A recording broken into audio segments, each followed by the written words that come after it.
Our first story is the story of Ferdinand by Monroe Leaf.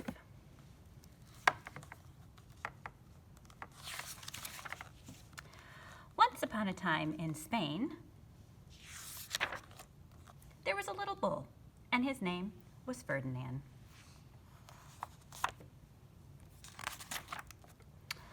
All the other little bulls he lived with would run and jump and butt their heads together. But not Ferdinand. He liked to sit just quietly and smell the flowers. He had a favorite spot out in the pasture under a cork tree. It was his favorite tree, and he would sit in its shade all day and smell the flowers. Sometimes his mother, who was a cow, would worry about him. She was afraid he would be lonesome all by himself. "Why don't you run and play with the other little bulls and skip and butt your head?" she would say. But Ferdinand would shake his head. "I like it better here, where I can sit just quietly and smell the flowers."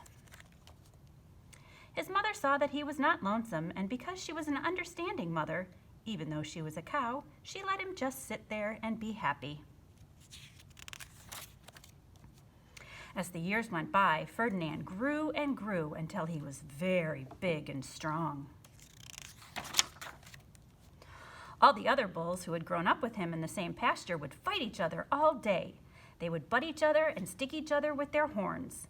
What they wanted most of all was to be picked to fight at the bullfights in Madrid. But not Ferdinand. He still liked to sit just quietly under the cork tree and smell the flowers. One day, 5 men came in very funny hats to pick the biggest, fastest, roughest bull to fight in the bullfights in Madrid. All the other bulls ran around snorting and butting, leaping and jumping, so the men would think that they were the very, very strong and fierce and pick them. Ferdinand knew that they wouldn't pick him, and he didn't care, so he went out to his favorite cork tree to sit down.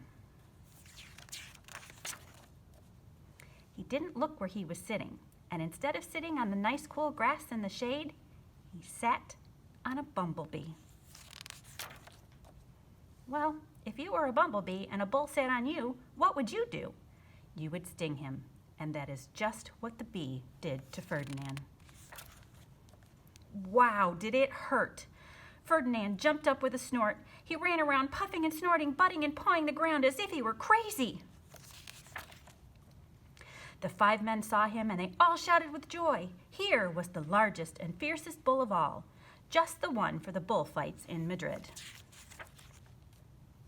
So they took him away for the bullfight day in a cart. What a day it was! Flags were flying, bands were playing, and all the lovely ladies had flowers in their hair. They had a parade into the bull ring.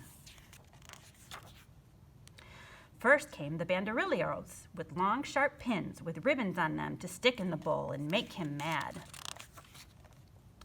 Next came the picadors, who rode skinny horses, and they had long spears to stick in the bull and make him madder.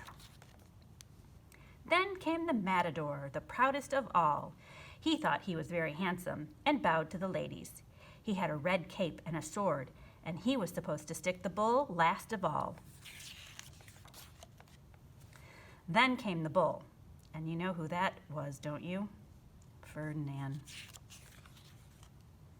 They called him Ferdinand the Fierce, and all the bandoleros were afraid of him, and the picadors were afraid of him, and the matador was scared stiff. Ferdinand ran to the middle of the ring, and everyone shouted and clapped because they thought he was going to fight fiercely and butt and snort and stick his horns around. But not Ferdinand. When he got to the middle of the ring, he saw the flowers and all the lovely ladies' hair, and he just sat down quietly and smelled. He wouldn't fight and be fierce no matter what they did. He just sat and smelled. And the bandoleros were mad, and the picadores were mad, and the matador was so mad he cried because he couldn't show off with his cape and sword. So they had to take Ferdinand home. And for all I know, he is sitting there still, under his favorite cork tree, smelling the flowers, just quietly. He is very happy. The end.